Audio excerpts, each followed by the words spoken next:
Welcome to Leading with Purpose, the podcast that's dedicated to helping you become the leader you aspire to be. Join us on a journey of self-discovery, empowerment, and inspiration as we explore the world of leadership and personal growth. In each episode, we will explore the art and science of effective leadership, bringing you insights, stories, and strategies from experts and thought leaders across various industries. And now your hosts, Dawn Marie Bornhammer, Maisha B. Hoy, Janelle E. Taylor, and Dr. Sharon H. Porter. Welcome to Leading with Purpose, the podcast that's dedicated to helping you become the leader you aspire to be as you lead, empower, inspire, and achieve. I am Dr. Sharon H. Porter, Editor-in-Chief of Vision and Purpose Lifestyle Magazine. And I'm Janelle Taylor, CEO and founder of the JTOA Corporation, where we optimize people, performance, and products. Hello, everyone. I am Maisha Hoy. I am the CEO of BSHG, and we manage and market MaishaLemonadeStand.com, QBob, and Customer First Marketing. And I'm Dawn Bornheimer, the founder and impact leader for Mission Inspired Consulting.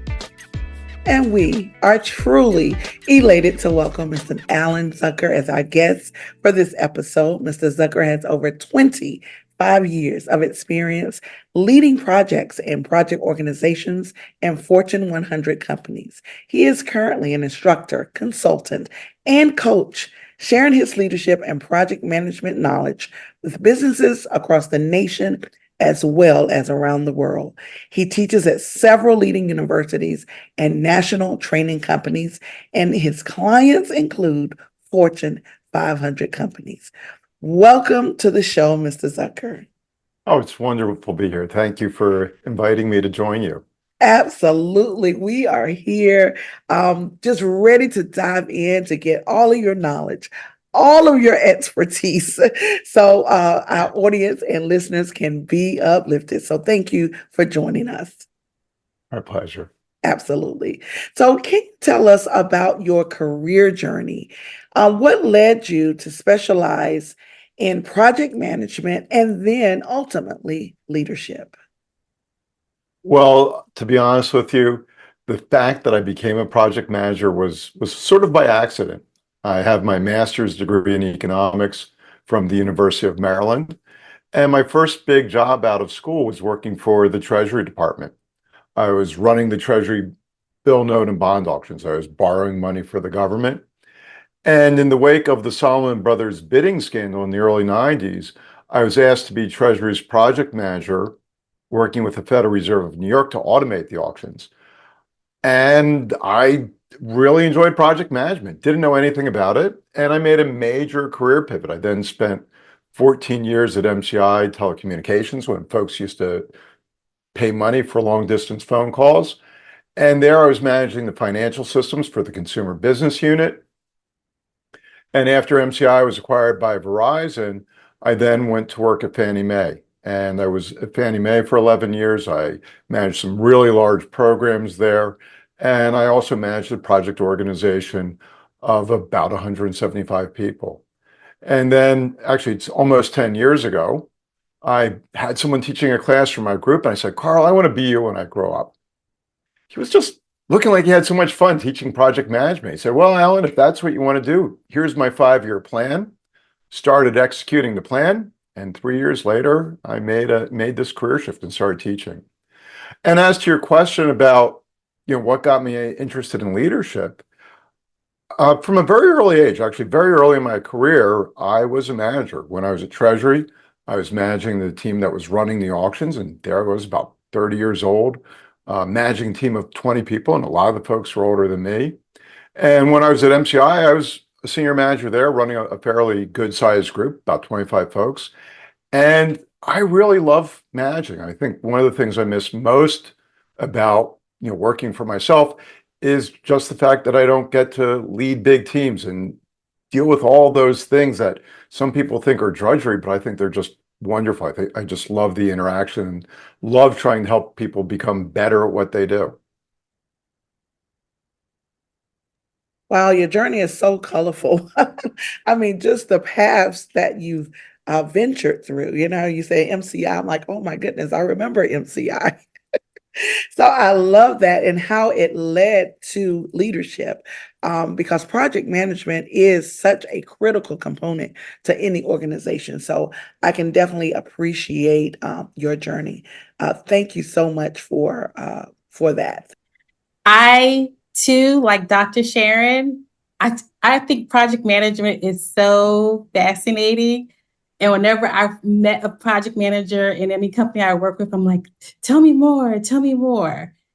But my question is about, I always think project managers are the de facto leader in the project. We listen to them, we look at timelines, we do all this project manager stuff, but if I'm being naive, does the PM view themselves as the leader of the project, or is it so many dependencies and variables when it comes into leading a project? So the project manager is the leader of the team.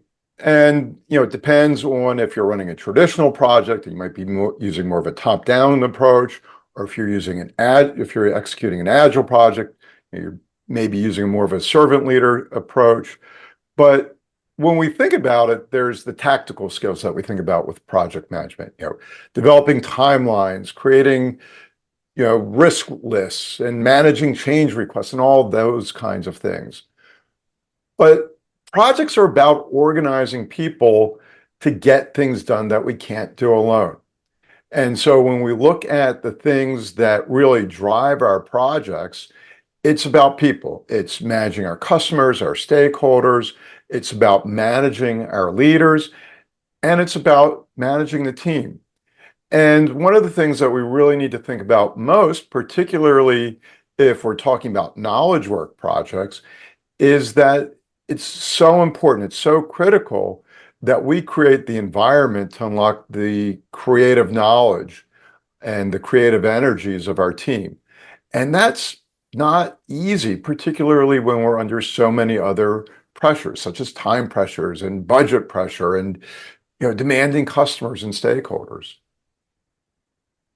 Yeah, that's why I think the project manager is the hero. That's why I understand how you looked at them and were like, yes, because how does this project manager keep the people, the processes, the technology, the timelines, all that in play? Yeah, you are the hero. They are the hero. Well, I wish I would have known. I would have brought out my cape. Maisha, I think I can double back on the hero for Alan Zucker here, because he was my hero and I was his student for a while, and he's amazing. So what I want to talk about is I want to talk about charitable support and community engagement, because project managers are in fact just they are the central nucleus for support. Alan, PM Essentials, your baby, born in 2016, and PMDAS. Can you share with our audience some of the examples of your charitable initiatives, how you've supported communities and organizations, by sharing why you give back, and share just an essential aspect of your work with both of those organizations, please? Sure. You mentioned the Project Management Day of Service. The Project Management Day of Service, I believe, started in, maybe 2015 or so as an offshoot of the PMI Washington, D.C. chapter. And I actually participated in that event and several of the subsequent events. And it's a wonderful experience. Project managers devote one day to help nonprofits and charitable organizations improve how they work. And I've just found that so incredibly wonderful, because quite often when you're working with small nonprofits, the leaders are really, they've got lots of passion and lots of energy, but they sometimes don't have the same business skills or business acumen that we as project managers bring to a situation. So it's a wonderful opportunity for us to work with others, help them clarify their vision or clarify their goals, or help them execute a much needed project. A couple of times when I was involved in the Day of Service events, we started out and the nonprofit said, this is what I'm interested in. And then as we began to delve in and talk about, well, what's your mission statement? What are your objectives and what are your goals? We realized that they were really interested in something a little bit different, and we were able to help guide them through that process. So that's been great. Additionally, just individually, I do some work with nonprofits. I really enjoy working with nonprofit boards. That's been very rewarding. And again, that's something where you've got folks that are volunteers, they come together and, just helping them with some, basic acumen, meeting management or, establishing guidelines and thinking about how do we approach, tough situations, can really make a big difference. And I've really enjoyed that work as well. That's awesome. Making a difference is what you are doing. I remember being introduced to PMDAS by a gentleman who knew you, and this man became emotional by telling me all the things that you've done for him. And I was just like, I know, Helen, it was just an honor to participate. So continue. We'll see you in November at PMDAS. And again, thanks for your service. Oh, it's going to be this November. Good. Because the last couple of years, it's actually conflicted with one of my University of Georgia classes, unfortunately. I remember. Hi, Alan. So I was thinking a lot about your credentials. And one thing I know for sure with project managers is they often have quite a few credentials. But I wanted to talk a little bit about the application of Agile as it relates to leadership. Some of the strongest project managers that I've met in my career also have this nuance as leaders. And they do a really beautiful job of meeting people where they are, but also empowering them to get their role accomplished to move things forward. So I'd love to just hear from you some of the synergies between the Agile framework and leadership styles and how one can serve the other in support of getting the job done. Okay. So I think, and I don't want to get too historical, but I think it's really helpful to think about the long arc of management and management philosophy. Back in the late 1800s, Frederick Winslow Taylor talked about a management style where managers told people what to do, they set the pace, they trained people, and people were just widgets. They were just part of the job of production. Starting in the 1950s, Peter Drucker started talking about knowledge workers and that knowledge workers knew more about what they were doing than their bosses. And then Agile really built upon that. When we look at the principles of the Agile Manifesto, we talk about individuals and interactions over processes and tools. And then when we look at the 12 principles, we talk about building teams around motivated individuals. We also recognize that the best architecture and design comes from our self-managing and self-organizing teams. So if we are being good Agile leaders, the things we need to do is create a psychologically safe environment for our teams. We need to empower our teams so that they are responsible for making decisions. And we really see ourselves as coaches, as mentors, as people to help our teams improve versus telling them what they need to do. And doing that in a lot of environments is still really difficult. It was interesting that during COVID, I was reading articles about organizations that were putting productivity monitoring software on people's computers, and lawyers and consultants and people that were, paid by billable hours. They were being compensated based on their fingers being on the keyboard. And very sadly, we were taking knowledge workers and making them like piece rate workers, really no better than folks that were working in factories over 100 years ago. So it's, if we're going to trust people, if we really want to be competitive in this dynamic environment, and we recognize that the people on our teams are at least as smart as we are, we need to give them the opportunity to excel and promote that and not be intimidated by it as well. I love that. And I think the one element that you illuminated is so important, that trust element, right? You built this team for a reason. These people are respectively good at what they do in that pocket of what you need done. And allowing them to shine in those moments, it only allows the project to be more successful and the outcomes to be delivered. So I appreciate your perspective on that. Thank you. So, Alan, you published a recent article entitled Project Decision Making.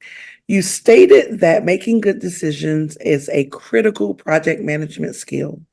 You also said that defining the roles and the role assignments creates clarity and sets expectations. You referenced the RAPID model: recommend, agree, perform, input, decide. Can you delve just a little deeper as to how this process will allow stakeholders to better understand their limitations and their scopes for these clearly defined roles? Sure.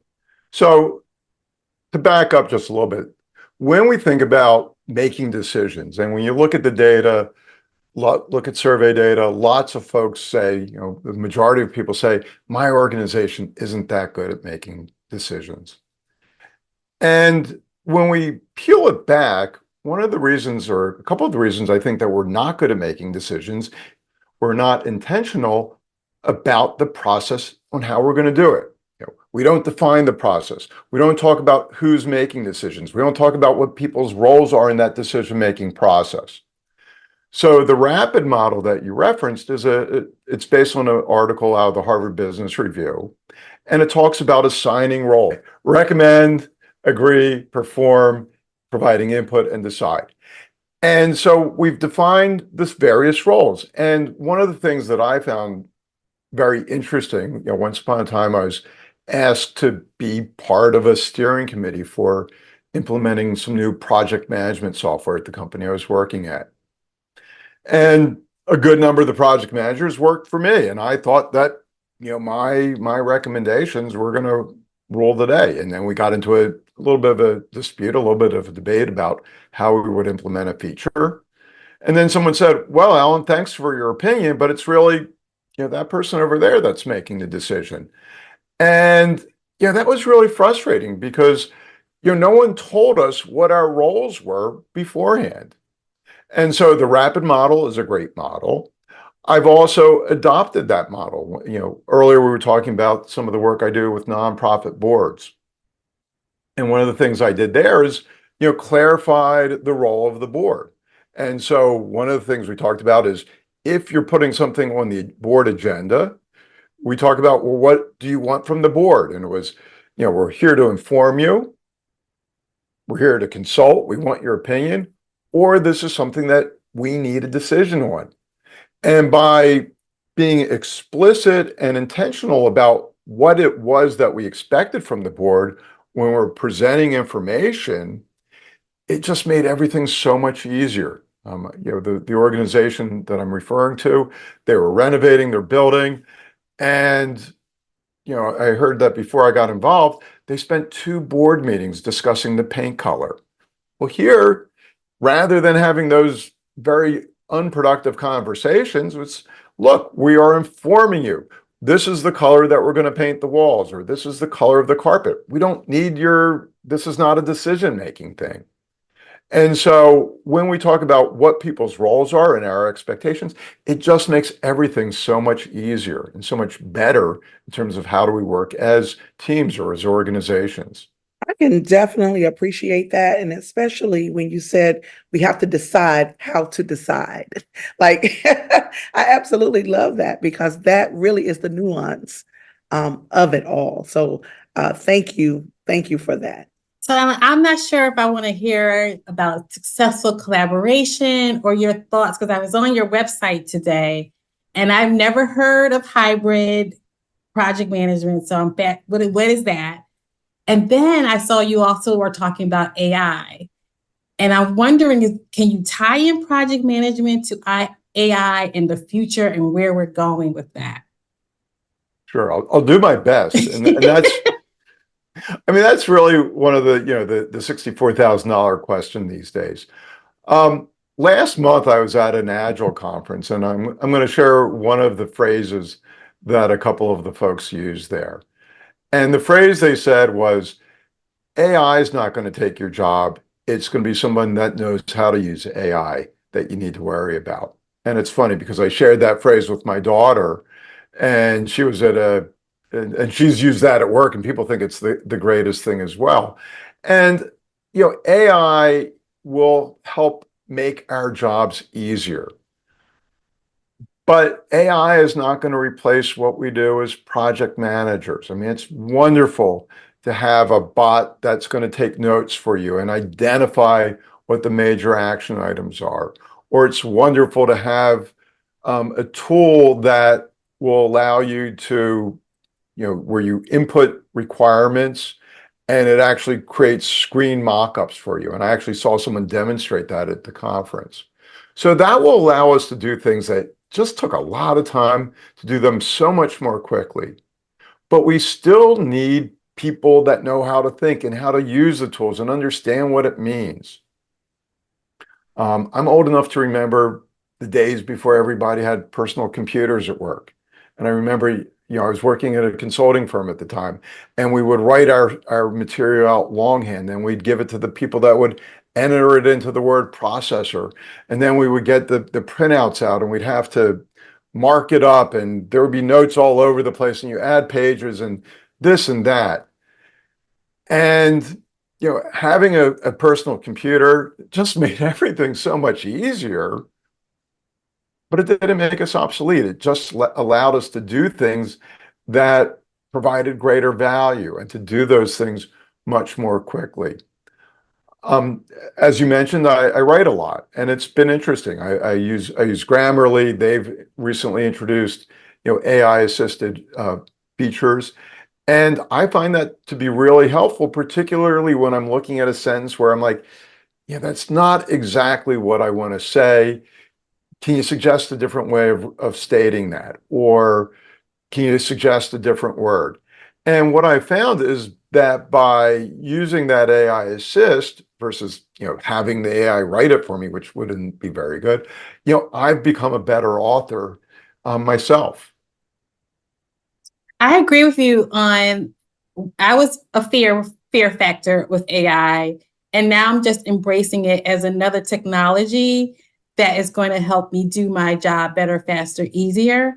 And if I do embrace it, I won't be replaced. So I think that's a good message for all of us to hear. Yeah, and it's, you need to know how to use it. It's another tool in the toolbox, but you still, the human brain is not going to be replaced that easily for creative work, for organizing people, and for bringing people together and leading people and building teams. A bot is not going to do that for you. We hope, but I agree with you. Hopefully not in my lifetime. Maybe in my grandkids' lifetime. Right, maybe in our grandkids. People is the magic word, Alan. I think transforming the industry is where I want to kind of lead on to this question. In my opinion, I think you had a humanistic approach to project management, but I want to know, do you have a specific niche, or are there any advancements that you hope to bring to the project management industry through your advisement and coaching services? Oh my gosh, that's a great question. I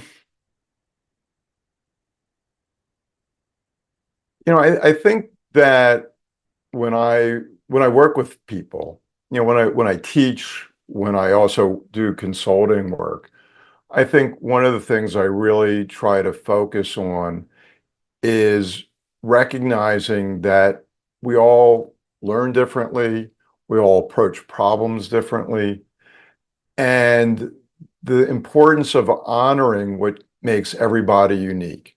I remember really early on in one of my project management classes, one of my students said, "I don't read." I'm like, "Oh my God, how are you going to pass the PMP exam when I just gave you this, 600-page book to read?" But she said, "I love, the online conversations. I love the online material that you have." And she passed the exam. And that was a really intimidating thing as very early on in my teaching career. But I recognized that it's very important as an instructor, as a coach, as a consultant, to understand what people's individual needs are. And I think if you look at, the body of work that I've written, and And July 1st, I will have been writing blogs for 10 years, and I will have created my 121st blog. A lot of the things I talk about are how do we focus on people? And how do we recognize that people are really the key to our project success?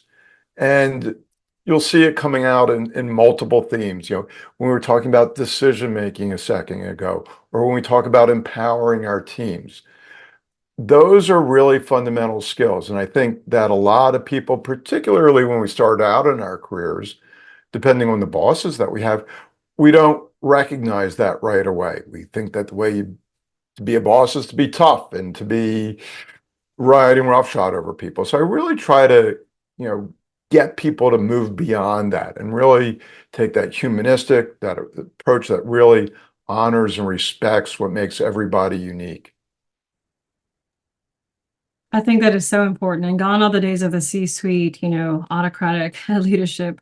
I love that you instill adaptability and versatility, because people are drawn to where they feel that they can grow and be empowered. So yes, and thank you for being that type of instructor and thought leader. So it sounds like you wear many hats, and that you've done some mentoring and coaching and consulting. You've been invited inside of businesses perhaps that need you to help right the ship for them. And I'm curious to talk a little bit about your perspective on earning the right with an organization. They often hire you because of your experience and expertise, but maybe some of the things that you guide them to do are going to force them to look in the mirror a little bit about what they haven't been doing right. But you need them to move in the direction with you. So what does it look like for someone coming into a role like that? And what do you do to kind of build that rapport early on so that people trust you and are willing to follow your guidance and instruction? So I think one of the things that I really focus on is that in a consulting role, it's about building that relationship, and it's about meeting the customer's expectations. And so one of the things I do, at the beginning of an engagement, and even at the beginning of any given meeting, is, what is a good outcome here? What is the outcome that you want from this meeting? What is the outcome you want from this engagement? And I also emphasize that getting from where you are to where you want to be is a journey. And you're not going to get there overnight. And it's important that, particularly when we're looking, or when the client is looking to change the way their organization operates, that they're talking about people. And that people don't wake up one morning and just because you've done a reorganization, things are going to change. We want to provide people with the appropriate motivation.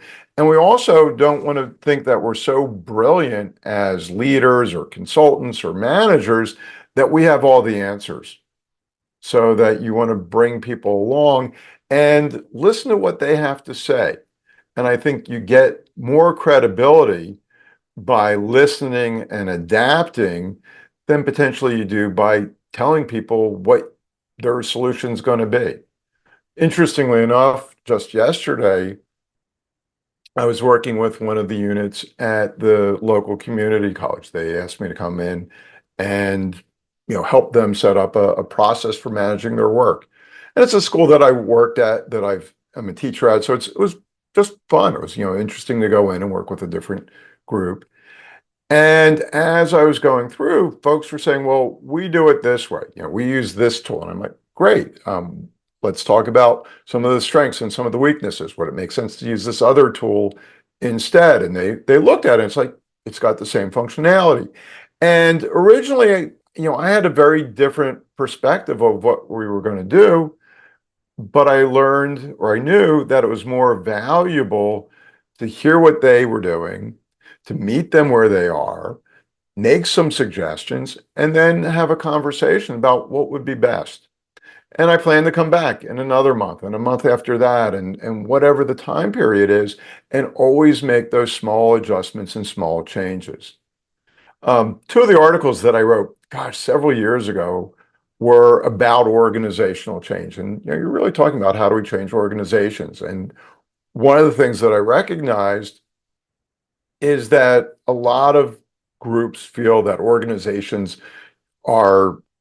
they're like a traditional project. You can plan it out and execute it and everything will work great. And the analogy I used there in those series of articles was that when we think about organizational change, we should really think of those like a road trip. A little bit of spontaneity, a lot of uncertainty, the willingness to change course, to adapt, to adjust, and that will make us more successful than thinking that we know the answer. And I try to bring that humility and that humbleness to my engagements because I think people appreciate that. No, thank you for that. And it's so interesting to hear you kind of unpack that. But I think there's an element of active listening on all sides that you illuminated there. And that leads to somewhat of a follow-up question I have in regards to an emerging leader. What is one bit of advice you would offer an emerging leader that may have strong project management skills, but the people that they are in project with, that they're working with, maybe newer to their individual roles? And what would you say to that emerging leader in terms of advice or best practice for them to really bring everyone together and move them along? Sure. One of the models of leadership that I believe in, or the types of leadership I believe in, is we've got, your formal leadership power, your expertise power, and then the third one is relationship power. Formal power, the power vested in you by the organization to hire, fire, deprive people of life, liberty, and pursuit of happiness. Expertise power, most of us aren't necessarily going to be the smartest in the room, so that's not necessarily going to be a form of power we use.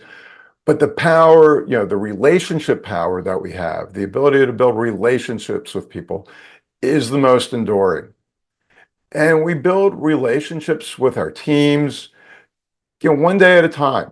And it's the small things. It's, coming in on a Monday morning and asking someone how their weekend was, and knowing that their kids play soccer, or their kids play football, and ask them how their game was, or if they're cat people or dog people, and asking them about their pets. And I think that when we build relationships with people, or actually, I don't think, my experience is that when you build relationships with people, they trust you. And when you're authentic about building those relationships with them, they even trust you more. And they will follow you to the ends of the earth because you know that you have their best interest at heart and that you are there to support them as a leader. So I think that relationship power is a major lesson for anyone to learn, even early in their career. And along with that is, understanding what people's needs are, and also what their communication styles are, and using that to be more, self-aware, helping to build your emotional intelligence, and use that as a very, valuable skill in your leadership toolkit. Thank you very much. That's very aligned, with what I was hoping to hear from you, honestly, because I think relationships is so powerful. The other thing that I heard you say, which I think is important to kind of reflect back, is this opportunity to ask people how they want to be communicated with, right? We often default to our own communication style, and the best leaders ask others how they want to be communicated with. So thank you for illuminating that. I think that's an important lesson for an emerging leader to be mindful of as well. And that's how you get the most and the best out of individuals, is to show up in that relationship, curate it, build it, but also open those lines of communication in a way that works for both parties. So Thank you so much for that. Yeah, it's funny because one of the modules I teach in a lot of my project management classes is using the DISC behavior model as a way of understanding how to communicate more effectively with others. So, I've used DISC, I've used insight discovery, which are very, very similar models. But when we understand our natural communication styles and the natural communication styles of the people that we're working with, it just helps that relationship along so far. Because rather than thinking, well, why is that person not responding to me the way I'd like to be responded to?